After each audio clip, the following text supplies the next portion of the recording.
16% of all money raised by super PACs went to one donor committees. We talked about this briefly yesterday. So the country has confronted this in the past. This was pretty much the situation. I mean, the way things are right now is pretty much the way things were in 1929. There was a mass inflation throughout the 20s. In 1920, Warren Harding was elected on basically, this is 1920. His slogan was more business in government, less government in business. In other words, more business in government, privatize, and less government and business, deregulate. And that led to, an 8-year, 9-year boom and then a massive stock market crash. Just like Reaganomics stimulated the economy, but by turning it into a bubble, which burst in 2008 and I think, is going to burst again, frankly. So what did FDR say about Warren Harding's Reaganomics policies that ruled the Harding, the Coolidge, and the Hoover administrations during the Roaring '20s? This is it's a letter to Congress, to the 75th Congress on antitrust laws from Franklin Roosevelt. He says, unhappy events have retaught truths about the liberty of a democratic people. Now, keep in mind, this is 1936. Hitler has risen to power in Germany. Mussolini has risen to power in Italy. I don't know about Franco in Spain. I think he's there. I'm not. Civil War. I don't know that history, frankly. But that's what he's talking about. Fascism. Because he goes on to say, the first truth is that the liberty of a democracy is not safe if the people tolerate the growth of private power to a point where it becomes stronger than their democratic state itself. That, in its essence, is fascism. Ownership of government by an individual, by a group, or by any other control power. The second truth is that the liberty of a democracy is not safe if its business system does not provide employment and produce and distribute goods in such a way as to sustain an acceptable standard of living. The liberty of a democracy is not safe if workers don't make a living wage, essentially, is what he's saying here. And in fact, as a result of monopolistic practices by businesses throughout the 1920s, mergers and acquisitions, the bigger getting bigger and bigger and bigger, which was the situation in the United States at that time. Franklin Roosevelt goes on to say, this concentration is seriously impairing the economic effectiveness of private enterprise as a way of providing employment for labor and capital. And I'd say it's the same right now. I mean, a lot of our unemployment we could track back to mergers and acquisitions. You have 5 companies that are separate companies. Each one has its own bookkeeper. Each one has its own lawyer. Each one has its own CEO. Each one has its own officers. They merge into one company, and 4 out of the 5 CPAs get laid off. 4 out of the 5 lawyers get laid off. 4 out of the 5 get laid off. 4 out of the 5 administrative staff. It's like, boom, you got a whole bunch of layoffs. So how do we go about what do we do about this? Well, FDR continues. He says, looking at the Internal Revenue Statistics for 1935, he says 0.1% of corporations in America own 52% of the assets of all of them. Fewer than 5% of them owned 87% of the assets of all. 0.1% of them earned 50% of the net income of all of them. And then he goes on to add, the statistical history of modern times proves that in times of depression, concentration of business speeds up. Bigger business then has larger opportunity to grow still bigger at the expense of small competitors who are weakened by the financial adversity. He talks about how 1929 was the top year for people owning stock, because first in October of 1929, everybody, it seemed, was buying stock, right? That's what we've all been told. The shoeshine boys were buying stock. He goes on to add, but in that year, 0.2% of our population received 78% of the dividends reported by individuals. 0.3%. So we're back, frankly, it's not quite as bad as it is now. But it was pretty bad. He says 47% of all American families and single individuals living alone on incomes of had incomes of less than $1,000 for the entire year. And at the other end of the ladder, a little less than 1.5% of the nation's families received incomes which in dollars and cents reached the same total as the incomes of the 47% at the bottom. 33% of the property that was passed on by inheritance was found in only 4% of the reporting estates. We believe in a way of living in which political democracy and free private enterprise for profit should serve and protect each other to ensure a maximum of human liberty, but not for a few, but for all. He adds, it has been well said that the freest government, if it could exist, would not be long acceptable if the tendency of the laws were to create a rapid accumulation of property in a few hands and to render the great mass of the population dependent and penniless. Welcome to today.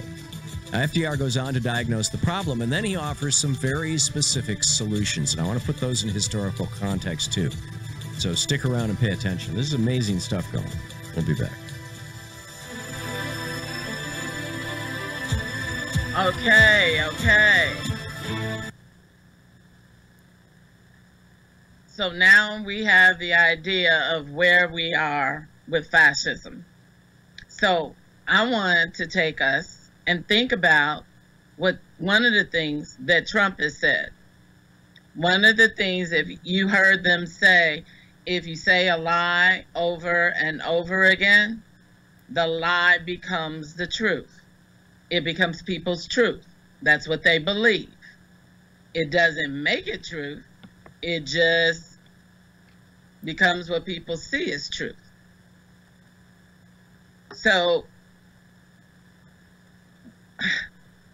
I'm thinking about all the different lies Trump keeps telling and how our country is turning to so much anger and so much hatred, and how people do not trust our government, and they have a good reason why not to trust our government,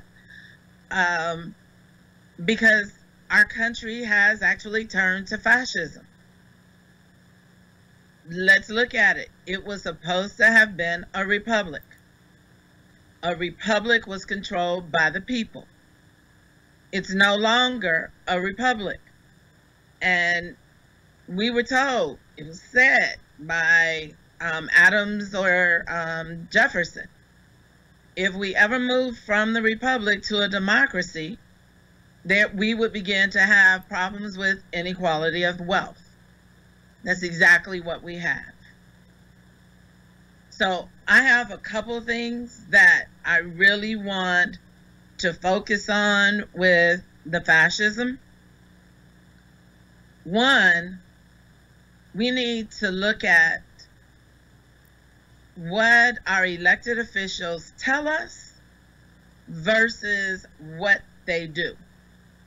Now, I've been going around the state and I'm talking to people, and a lot of people are asking me why I'm running the race that I'm running. Why am I running for U.S. Senate? And because I'm not bashing anyone, I just give them facts on how the person currently sitting in the seat is voting versus what we're being told. Fascism is when we no longer, the voice of the people are no longer of any importance to what the elected people are doing. Currently, majority of our elected people on both sides of the aisle are bought and paid for by lobbyists, corporatists, through the pharmaceutical companies, through the oil companies, through banks that are too big to fail.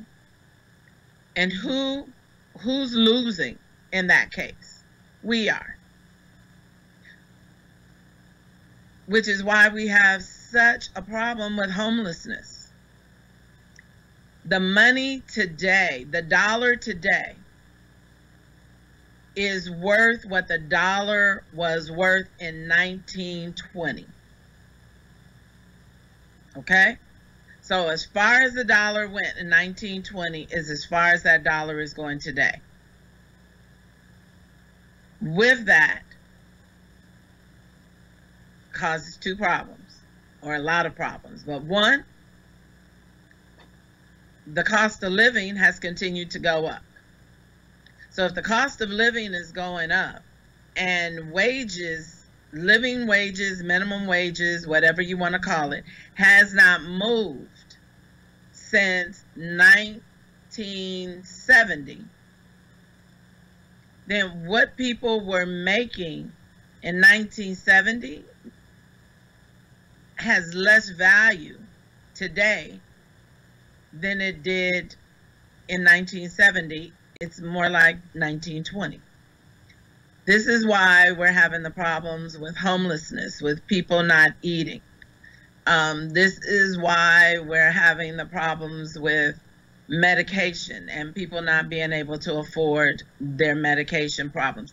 This is why our economy has the top 2% doing very well, and people who think they're in middle class, when they retire, find out they don't have enough money to survive. All of that is an issue.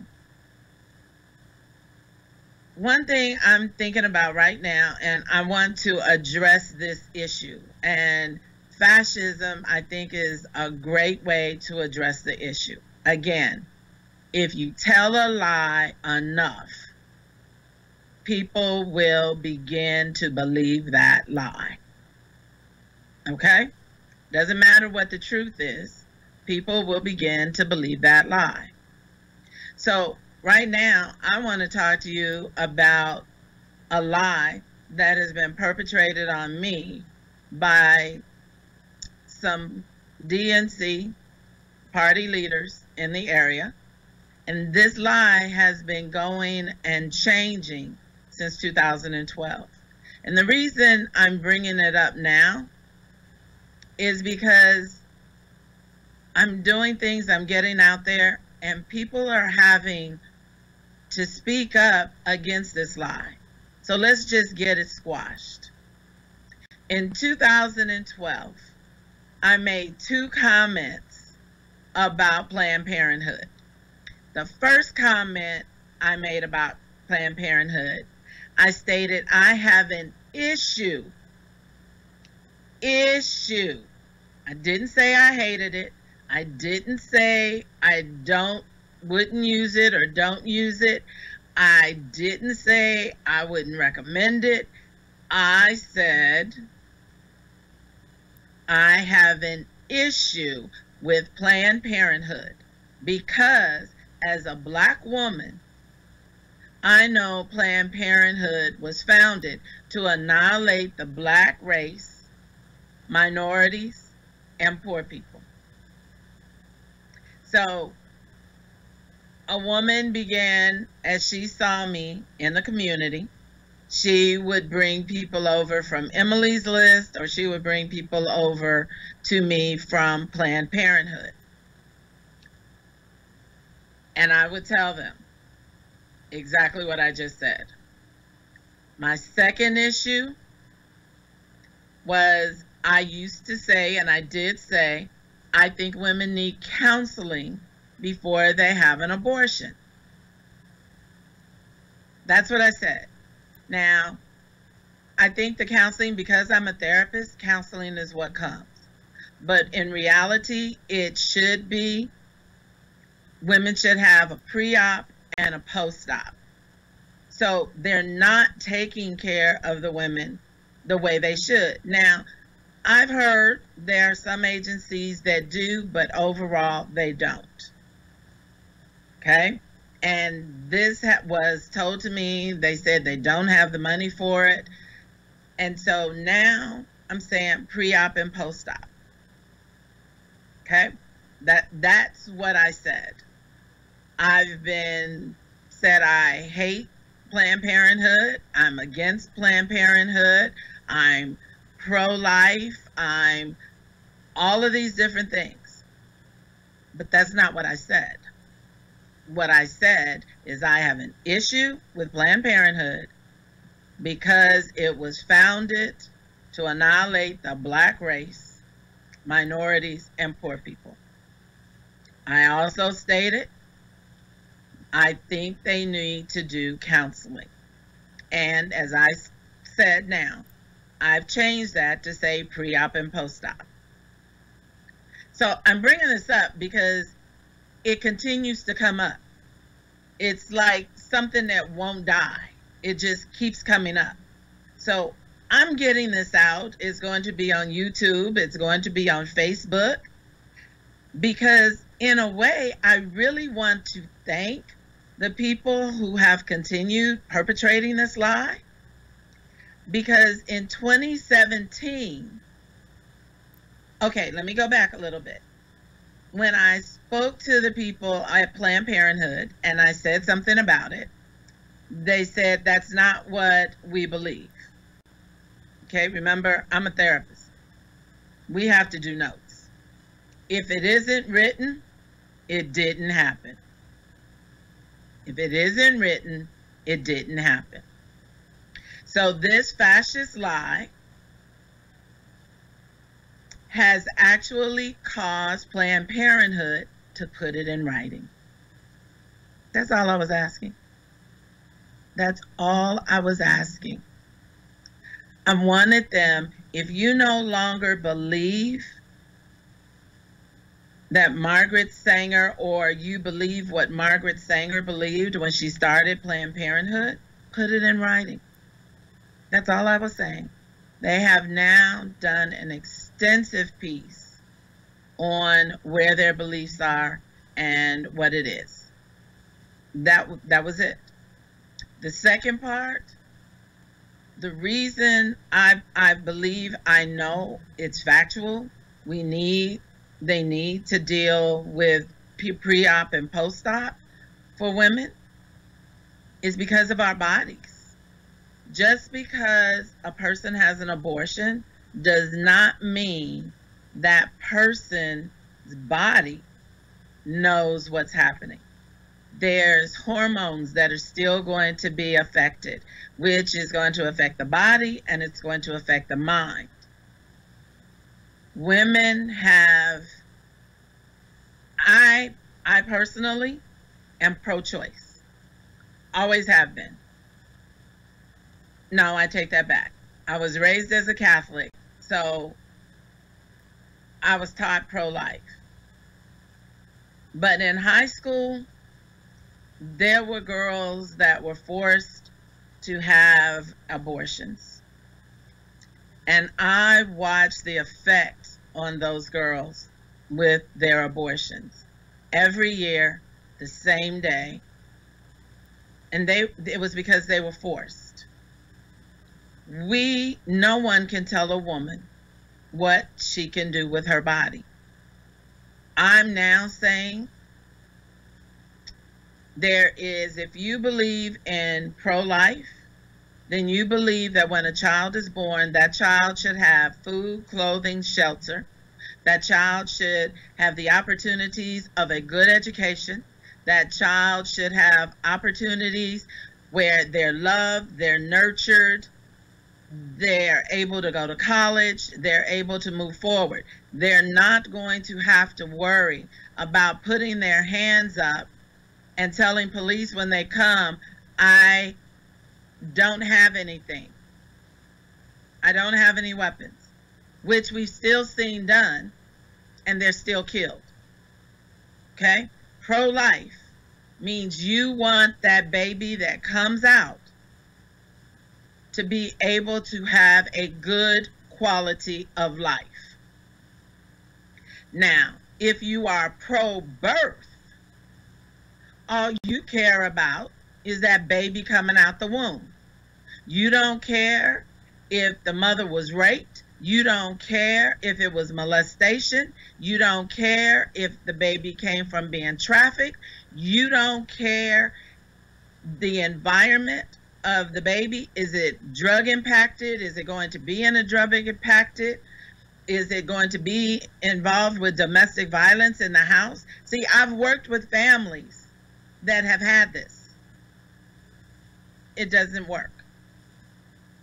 Okay? So if you are what you call pro-life, okay, guys, I call pro-birth, then you don't really care about anything beyond that baby coming out the womb. I was just looking at the and as I have talked with people, as I've been going around, they tell me they are perfectly happy with everything Trump is doing. So if you are pro-life, you should not be happy with SNAP being taken away. You should not be happy with Social Security being cut, because it has been. Okay? That means if you are happy with those things, you are pro-birth. And understand, a lot of the programs that are being cut from poor people, low income, however you want to put it, those programs are being cut to give more money and more tax breaks to the rich. That's fascism. What they're doing is for the rich, not for us. That's fascism. When the corporations, and they didn't have the timing, I guess it was an older video, but basically the party spends 60% of their day raising money for their party, which is really a corporation by DNC's mouth. They are a private corporation, and as such, no one has a right to ask for their bylaws, and they are not obligated to even abide by their own bylaws. Fascism. So if they're the elected officials in Washington, D.C. are spending 60% of their day raising money for the corporation, and I believe that's both GOP and DNC. If I'm wrong, post it. Correct me. I do know the DNC I received from someone that worked for one of our senators. Okay? And so she felt that I was being hard on them because they have to raise 5 figures a day, minimum 5 figures a day, to give back to the corporation. So we have to understand, corporations are in business to make money. People invest in corporations like they do in the stock market. But in our political game, they are investing into corporations with the expectancy that when they tell the elected officials to do something, they will do what they've been asked to do. Actually, they almost don't have a choice. And so that is what we have right now. And if you look at Represent Us video, there was a video that stated only 35% of what the people want, you and me, the voters, ever get passed. Only 35% of what we want get passed, and only 35% of what we don't want doesn't happen. That's fascism. Our government has taken control. It's for that reason I'm running as an independent. Because I'm not going to be a slave to a corporation who is not helping the people, who's destroying our water, who's destroying our land with fossil fuels and oils, who's not listening to us to help us move into green energy, which is what the people are saying. They're not listening to us on single payer health care, which is what the people are asking. And they can't move towards single payer health care because they're taking money from the pharmaceutical companies. They can't move us out of fossil fuel and oil because they're taking money from the oil companies. And if you have money in the big banks, those are the companies that are funding big oil. Fascism. They're not thinking about the impact on the land. They're not thinking about the impact on the people. They're not thinking about the impact on our world, on anything. All they're thinking about are themselves, their organizations, and profits. So a lot of people have quit voting. We need you to vote. We really need you to vote. Now, the only time your vote can be totally in question is the presidential race. That's the only time, because of the delegates. And by the way, superdelegates are unconstitutional. And the reason they're unconstitutional is because it's supposed to be one vote, one person. So even our elected officials should not have more than one vote. So if we go back to 2016 primary, superdelegates' votes are not even supposed to count until they get to the DNC, the convention, the actual convention. If there's a tie or if something happens, then their votes are supposed to come into effect. But because media kept putting out that they had already won, media kept putting out Hillary had all of these super delegates, so Hillary was winning the states, was fascism. It was a lie.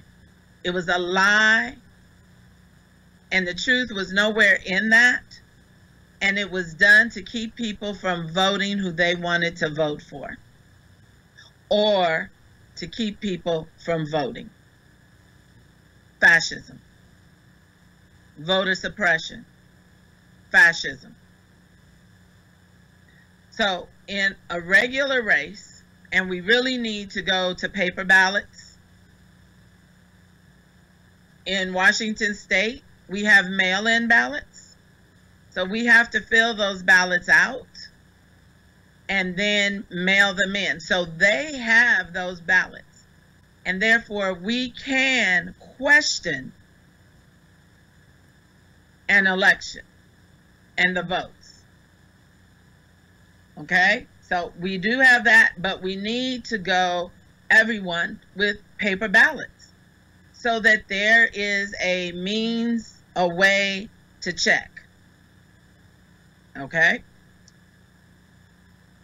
In our local races, for school board, for city council, for mayor,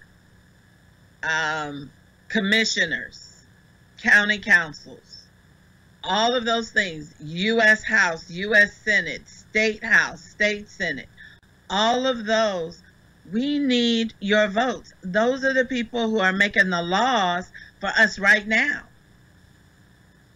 And because you've bought into the fascism, or you see the effects of the fascism, a lot of people have quit voting. We need you to not only vote, but we need you to vote educated.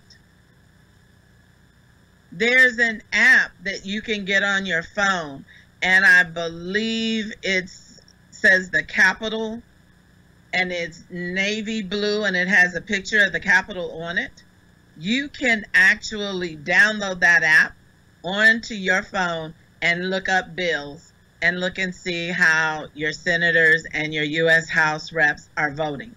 Because I promise you, what they tell us they're doing in a lot of cases is not how they're voting. And when people, as I'm out there, force me, and I say, I make sure, because in 2016, when I was given information about my opponent and how my opponent was voting and things the opponent's office said to me when I went there, I was told I was attacking my opponent and I was called a liar. Clean up. I wasn't attacking. I was giving facts. Turned off. We ain't got no more. I was giving facts. What the fuck is you doing? It's not a lie. At least you up off your ass. Whoa. What? Okay. That's not here at my house. That's somewhere in the station. And I apologize. Man, that made me lose my train of thought. Fascism?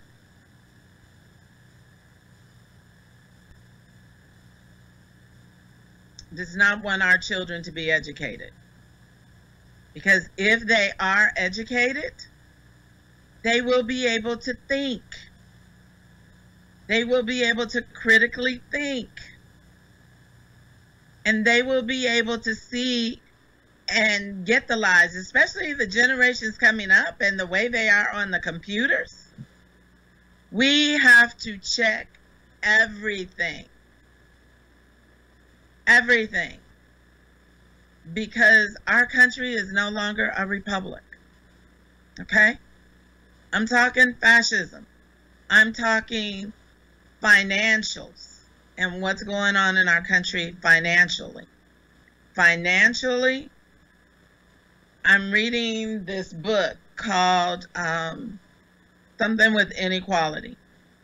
And it's talking about the money and what people believe, how people believe the wealth inequality is versus what it really is. And they used as a corporate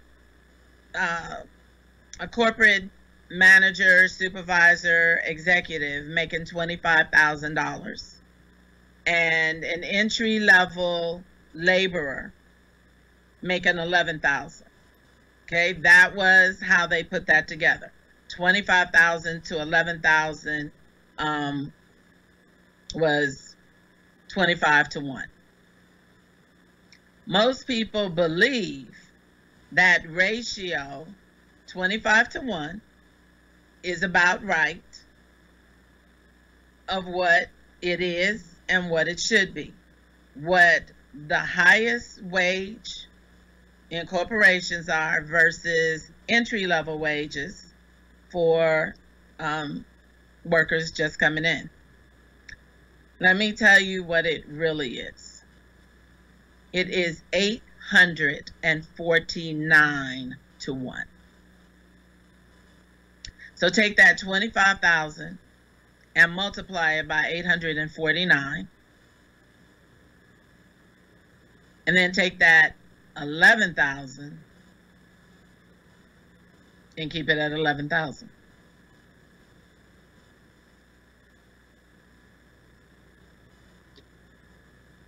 That's fascism. And that's the reason people are sitting and saying, I don't understand why my money is not going as far as it used to go. I don't understand why I have the same bills or I've received a pay raise, but I'm not able to meet my expenses anymore, and I'm cutting back everywhere that I can. It's because of the inequality of wealth. It's because a dollar is worth today what it was in 1920. It's because our voices do not count. So do you want to know why I'm running for United States Senate? Because the same battle my grandmother was facing, the same battles my cousins went to jail for, the same battles actually I dealt with as in the busing program, where the black kids were sent into the white schools because they did not want to educate and give the education, the good books or new books into the black communities. We were fighting these fights in the 50s for black people. Today, we're fighting this battle for everyone, the 98%.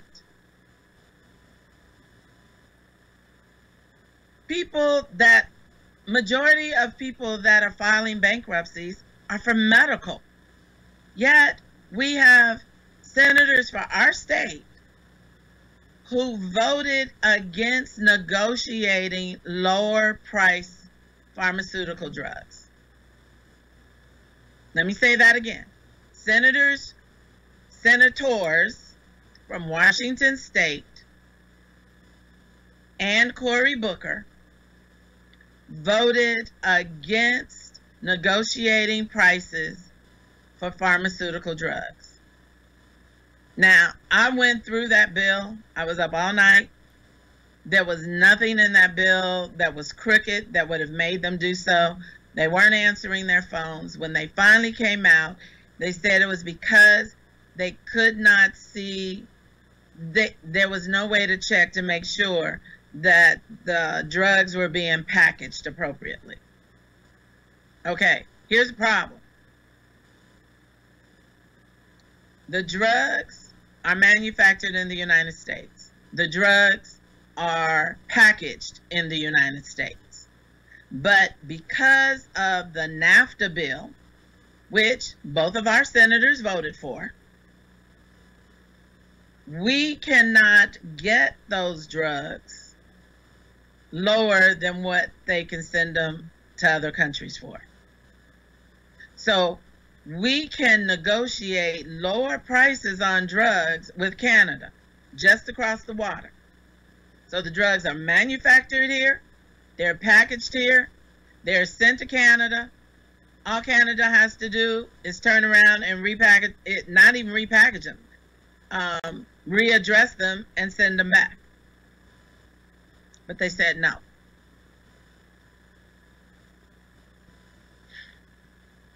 That's fascism. Because it's all about the pharmaceutical companies. It's not about us. The pharmaceutical companies making the money, not the people who have to take the medications and survive off of them. Now, we have seniors who, when our church began to do food banks, said they were eating cat food and dog food and called our church angels. There are seniors who cut their prescription drugs in half so that they can eat and take their medicine, but they're not really getting the fullness of their medicine. We have seniors, and maybe others as well, who are taking old, outdated prescriptions, which has caused some people to have a stroke. The expiration date is there for a reason.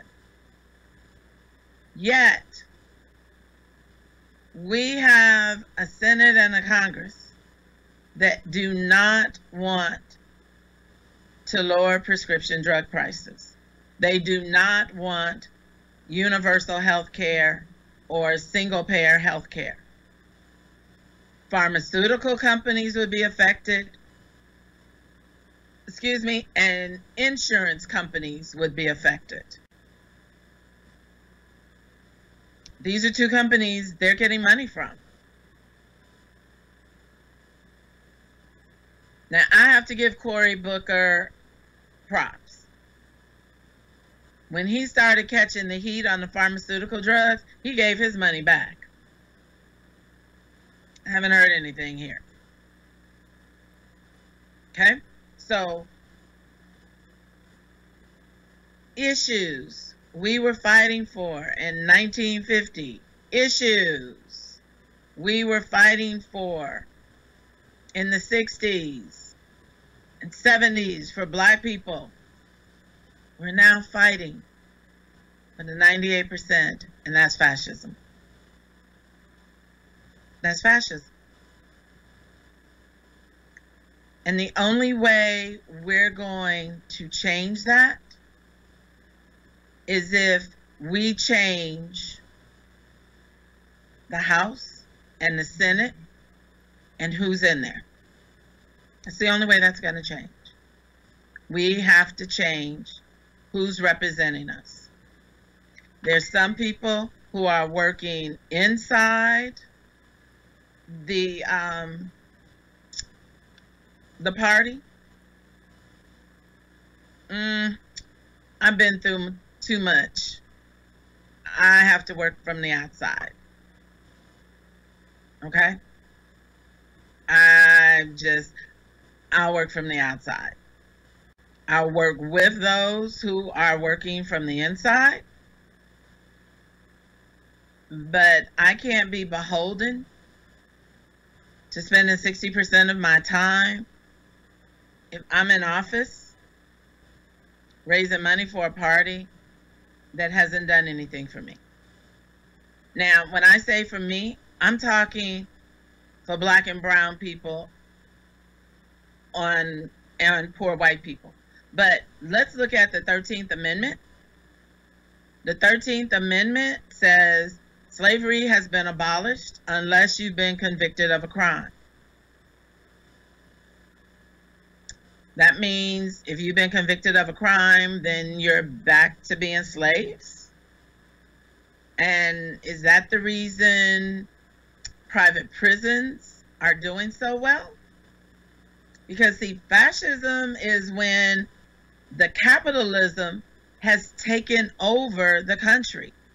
And capitalism is more powerful than the people. Okay? Now, private prisons can actually sue a state if that state does not provide them with enough prisoners. Now, why do they need so many prisoners?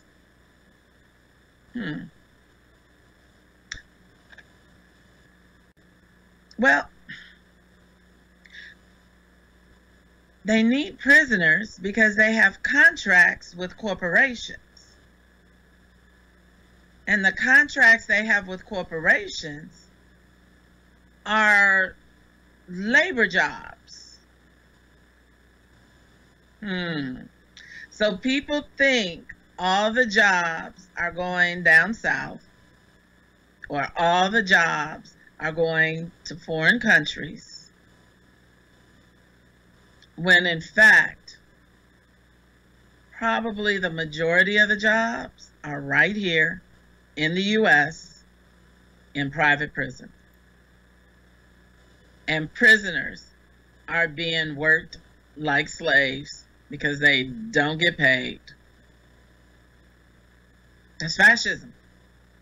And it's wrong. And that 13th Amendment needs to change. Fracking is wrong. I've seen so much information that says fracking is what's causing the tsunamis. So our U.S. Senator with a Republican did a bill to be able to allow for more fracking, and understand, in order to frack, They have to drill down into the wall of the water, which is going to crack it. It's just like if you drill through concrete, it's going to crack it.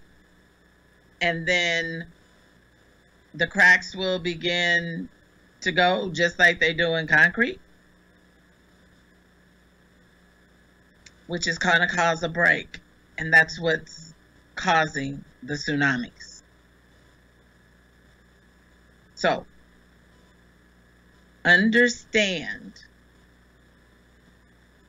the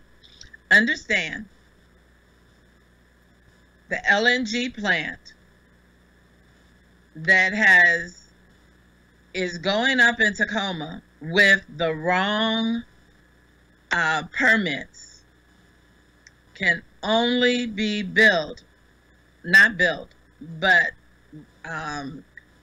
for us to end up with the liquid natural gas through fracking. They have to frack the gas in order to get it into the company in order for LNG to come out. So when people hear me say LNG may be safe, but what has to be done for the LNG to be safe is deadly.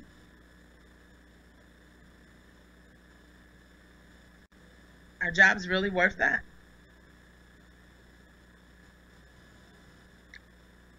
That's fascism. That's fascism. When people cannot live, survive, and the top 1% to 2% are just getting more and more and more money, it's fascism. We have to change that. That's on us. What are we leaving to our children? Now let's talk about children. Let's talk about the border.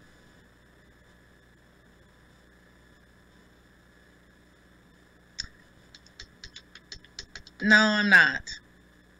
I'm going to put up my show from this morning because I covered what's going on the border and with the children there.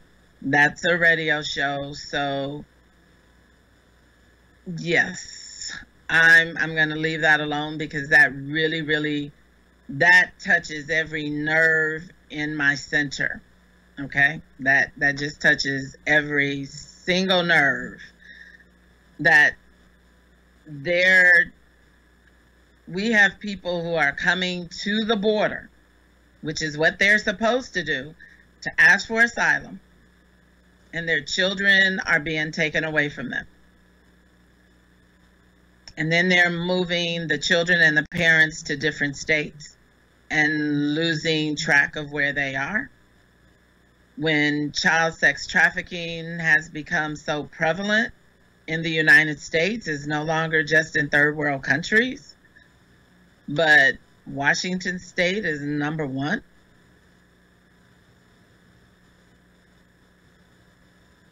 I have issues. I'm not going to go there, but I will get posted. It's a half-hour show, covered a lot of things, dealing with where we are with the borders, the legalities, the children, the brain, the trauma of it, and how the trauma affects them. All of that's on there. So when we get it put up, please listen to that. Are there any questions? Because I'm somewhat looking at Facebook and I'm not seeing anything from where it's posted.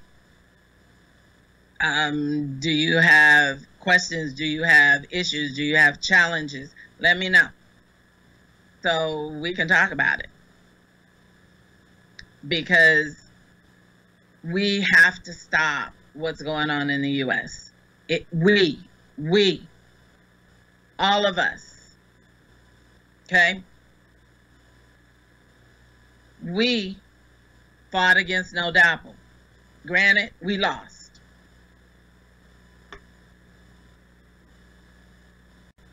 But we still have to keep fighting, and we have to elect progressives.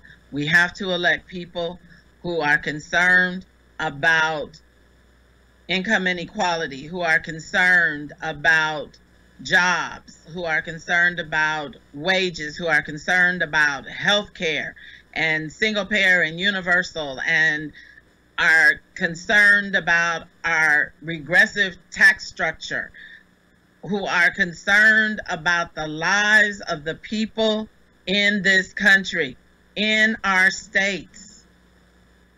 We have to change how we elect people. We have to change. We need a paradigm shift in our minds, in how we think about how we elect, how people don't vote. And I used to be one of these people that I only voted in the general, and I felt like I get to pick between two evils, two that I don't want. Well, it was my fault because I didn't vote in the primary. And I didn't understand that in order to vote, I need to be an educated voter. I need to read the voters' pamphlets. I need to research the individual. I need to understand what are their values. We all need to do this. We all need to understand, from school board all the way up to the president, we need to do research on the individuals. What they've done in the past, what they're doing currently, because that's going to pretty much tell you where they're going. I don't know what else I can say tonight. Fascism has taken over our country, which means it's taken over our lives. And the forefathers that wrote the Constitution warned us against that. They said, if we became a democracy, this is exactly what would happen. That's the reason we were formed as a republic, which is the people. Democracy moves to corporations. We need to take our country back to the people, to our word, what we want, what the citizens want. And this is part of the reason I shall be hitting even harder across our state and letting people talk. I want to hear what you have to say. This is on here because I want to hear what you have to say.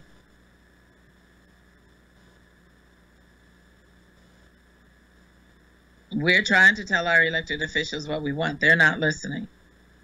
I listen. Even on my Facebook page, I'm listening.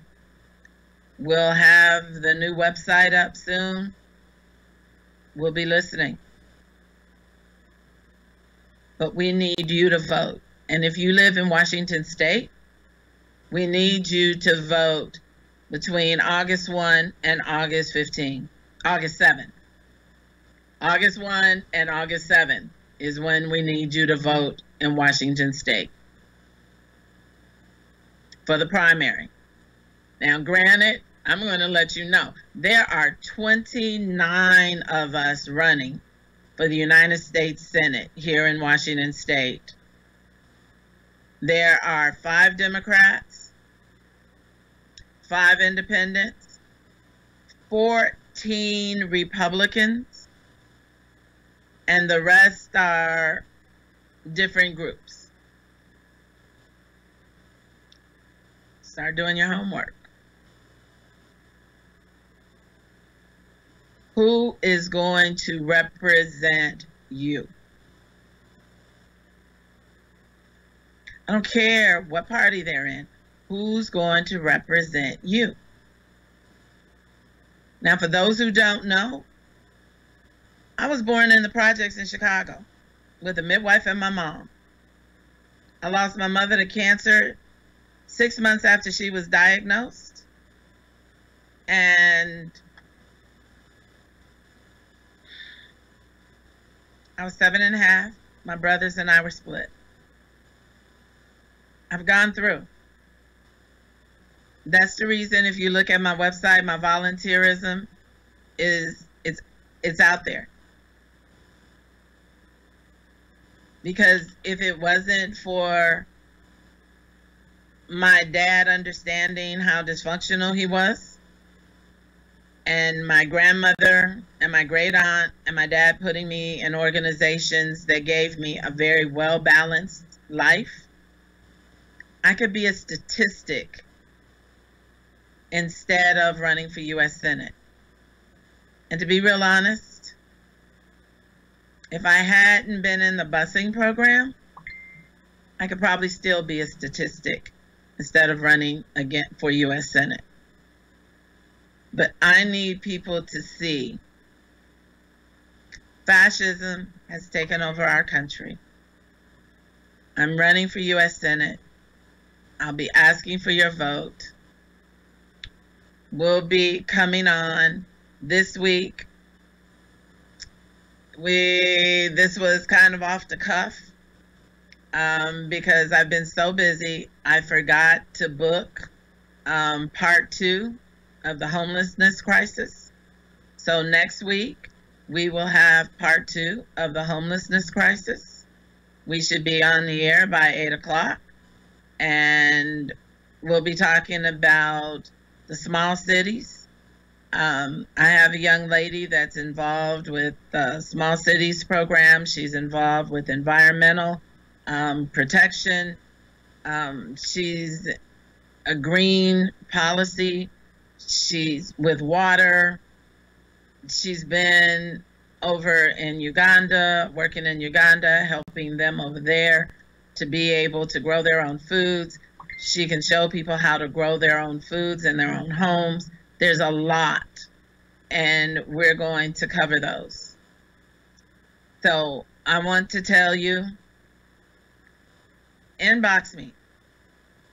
Ask me questions. I'm here. And check my Facebook, because I'm getting ready to hit this state like a whirlwind. Check and see where I'm going to be. I want to thank everyone that's here now and those that may be here later for taking the time to hear. But if you don't do anything else, understand, I am a people's politician, and I'm here for you. And tonight I'm so excited, I'm so drained and so exhausted. I don't have that fight that a lot of people are used to, but I'm also trying to be toned down a little bit, okay? So I want to tell you good night, have a good week, and start looking for your voters' pamphlets, because they will be coming soon. And my understanding is they've already been dropped to active duty military and people overseas. And if you live in Washington, if you have not signed I-1600 for universal health care, let me know so we can get people out there to you. Okay? See you next week, and have a great week. Good night.